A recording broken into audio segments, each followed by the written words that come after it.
ఉంటున్నావా? ఆయన సన్నిధిలో ఎలా ఉంటున్నావు? నీకు నువ్వు పరీక్షించుకో. నీకు నువ్వు నీ యొక్క వ్యాధికి నువ్వు నీ మారు మనసు కోసము నీకు నువ్వు పరీక్షించుకో. నేను ఉదయం నుంచి రాత్రి వరకు నేనేమి మాట్లాడానా, ఏమి చూసినా, ఏమి ఆలోచన చేసినా అయితే ఈ దేవునికి విరుద్ధమైన నా యొక్కకి రావు.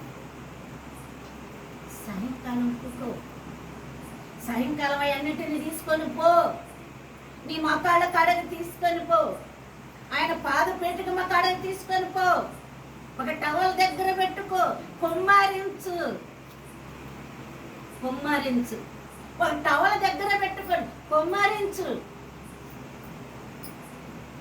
దేవుని బిడ్డలారా మాట్లాడుతున్నారు, ఈ నీకు అవసరం లేదు అనేవారు అనుచుంటానే ఉంటారు, వినేవారు వింటానే ఉంటారు, నవ్వేవారు నవ్వుతానే ఉంటారు, ఎక్కిరించేవారు ఎక్కిరించుతారు. కానీ నీ దేవుడు యెహోవా నిన్ను చూచి నవ్వడు, నిన్ను చూచి ఎక్కిరించు. నీ దేవుడు యెహోవా నిన్ను చూచి దూరముగా వెళ్ళిపోడు. ఆదివారం వచ్చే వరకే ఆలయం ఎవరిది? మనదే.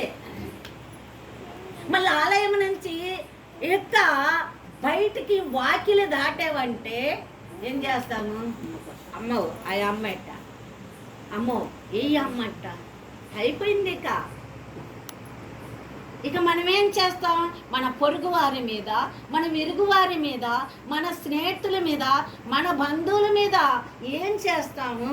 విరోధము, జగడాలు, నిందలు, అపనిందలు, ఇవన్నీ అంటే వాడు కూడి ఉన్నాడు, నువ్వు అక్కడున్నని చెప్పాలి. తర్వాత దేవుడు బ్రతికేది, దేవుడు సాతానుడు పోయి దేవుడి కాడికి పోయి, కానీ నువ్వెందుకు ఎంత ఆకలి కొంటున్నావు? ఈ రాళ్ళని గట్టిగా మార్చుకొని తినవచ్చు కదా. ఆయన సాతానికి ఏమి బుద్ధి చెప్పినది?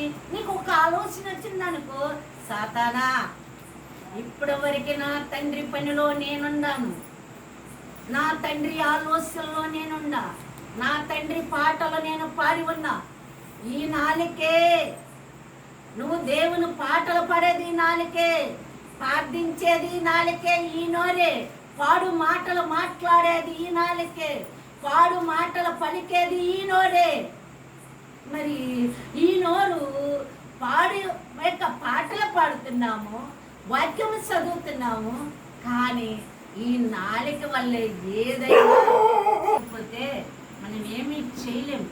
అదే విధముగా ఈ చిన్న నాలుక మరి కత్తి కోత కంటే నాలుకకి మిగటమైన మరణాలు కోత ఎక్కువగా కలిగి ఉన్నది. నువ్వు అక్కడ చేసిన పని ఏమైనది? వ్యర్థం. నువ్వు ప్రేమించబడిన దాసులని, సేవకులని, పనివారిని, నీ పని ఏమైపోయినది? వ్యర్థం. దాన్ని నిలుపుకోవాలంటే నీ చెవు కంట్రోల్, నీ నోరు క్రమ్, నీ చూపులు నీ స్వాధీనం పరచుకో, నీ నోరుని నీ స్వాధీనం పరచుకో, నీ నాలుకని నీ స్వాధీనం పరచుకో, నీ ఆలోచనలని స్వాధీనం పరచుకో. అయ్యా ఈ దారి తప్పుతున్నాయి, ఈ పోతని అయ్యా నా నుంచి నాకన్నీ కూడా అనేకమైన భయంకరమైన ఆలోచనలోకి వెళ్ళిపోతున్నా, రాణి బాధ్యయ దేవా నీ స్తోత్రం. దేవుని బిడ్డలా రెండు మరణములు ఉన్నాయి. ఏ మరణానికి మనం పాత్రలు అవుతామో మనం సిద్ధపడి ఉండాలి. కానీ ఇలా మనకి ఎన్నో అవసరతలు కావాలమ్మా. ఎవరి కాడికి పోదా, ఎవరు తీరుస్తారు? ఇప్పుడు మనం ఏమీ వద్దు, చిన్నదే మనం మాట్లాడుతున్నాం. కానీ బిడ్డలు లేరు, ఇందాక పిల్లలు లేరని మన ఎద్దకు వచ్చి ఉన్నారు. ఎక్కడికి వచ్చారమ్మా? నాకు చాలా కాలమైనది, 2 సంవత్సరాలని, 4 సంవత్సరాలని, 5 సంవత్సరాలని, 6 సంవత్సరాలు నేను బిడ్డలు లేకుండా ఈ విధముగా ఉన్నాను. అది ఎవరు ఇవ్వాలి?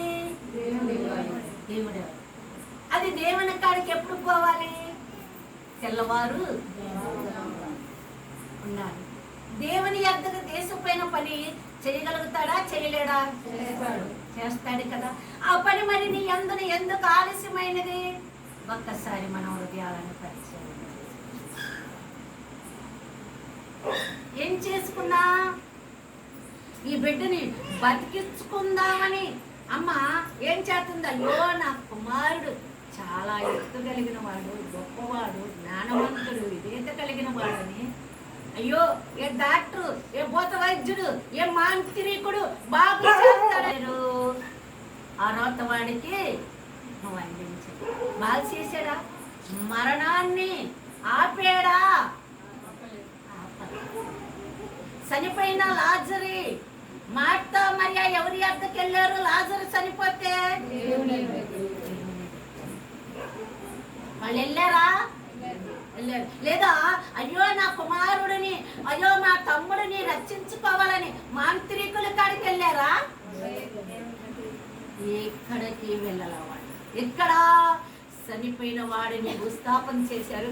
అయ్యా మా తమ్ముడు లాజరు మరణించున్నాడు. దేవుని మీద నీవు కూడా ఆ విశ్వాసం నీలో కనుక కలిగి ఉంటే 3 రోజులు కావచ్చేమో, 4 రోజులు కావచ్చేమో. అయితే ఈ మార్తా మరియా యేసు ప్రభు వారి కడుపై కన్నీళ్లు కార్చినట్టయ్యా నా కుమారుడు చనిపోయినాడు.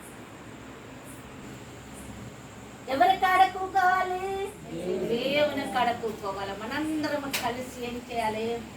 దేవుని కాడ మనకు చేత కాని పని, మనకి అసాధ్యమైన పని, మనకి కష్టమైన పని, కన్నీరైన పని, సమస్య అయిన పని, సాధ్యమైన వాడు కాడ దేవుని యేసయ్య కాడకి, తండ్రి దేవుడి కాడ మనం సమర్పించాలి.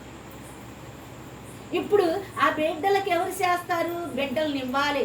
సంతానం లేదు, ఎవరివ్వాలి? దేవుడు ఆ కార్యం చేసేది. ఎవరన్నా మాంత్రికులు ఇస్తారా? డాక్టర్లు ఇస్తారా? తల్లి చేసిద్దా? తండ్రి చేయగలిగిన వాడు కాదు. నీ నీతి న్యాయమును బట్టి, నువ్వు పొందిన బాప్టిజమును బట్టి నీకేది కూడా ఆగదు. దేవుని స్తోత్రాలు. హల్లెలూయా.